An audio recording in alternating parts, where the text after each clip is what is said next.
Freezing করা আমাদের দৈনন্দিন জীবনের একটা অপরিহার্য কাজ এবং যারা আমরা জব করি, জব না করলেও এখন হচ্ছে সংরক্ষণ করে রাখাটা প্রত্যেক ঘরে ঘরেই একটা কি দৈনন্দিন একটা রুটিন যে আমরা জিনিসপত্র খাবার দ্রব্যগুলো সংরক্ষণ করে রাখি। তো আপনাদের অনেকেরই প্রশ্ন থাকে যে এই ফ্রিজিং বা রেফ্রিজারেশন যে আমরা করি এটাতে পুষ্টিগুণ কতটা বজায় থাকে। পুষ্টিগুণ অ্যাকচুয়ালি যতটা আমরা খাবো, যত তাজা জিনিস খাবো, তত আমরা পুরোপুরি পুষ্টিটা পেতে পারি।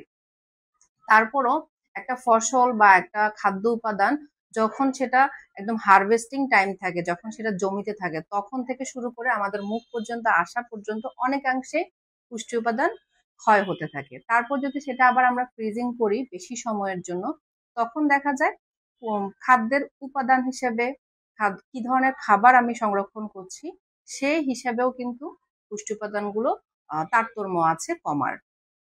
যেমন সবচেয়ে বেশি পুষ্টি উপাদান লোপ পায় হচ্ছে ভিটামিন সি এর, ফোলেটের, ভিটামিন বি 12 এর।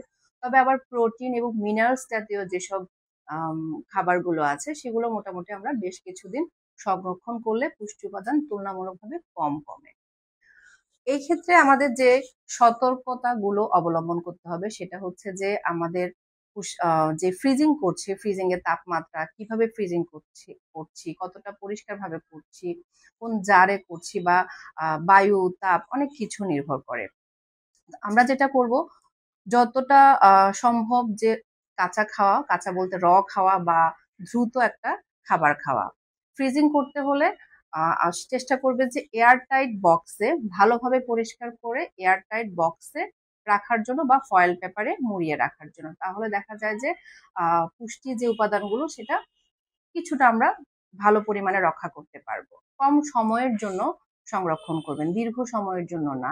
আবার দেখা গেছে যে আমরা যদি -5 থেকে 10 ডিগ্রিতে রাখি, তখন কিছু কিছু উপাদানের পুষ্টি উপাদান 10 থেকে 15% পর্যন্ত লেস হয়ে যায়। কিন্তু যদি ডিপ ফ্রিজিং করি, অর্থাৎ হচ্ছে যে -18 ডিগ্রির নিচে যে ফ্রিজিংটা হয় সেটাতে পুষ্টি উপাদানগুলো বেশ অনেকদিন ধরে মোটামুটি রক্ষা করা যায়। তবে ভালো রাখা যায় প্রায় 3 থেকে 6 মাস যদি একদম ডিপ ফ্রিজিং করি। তবে রেগুলার লাইফে তো আমরা এতটা ডিপ ফ্রিজ করি না।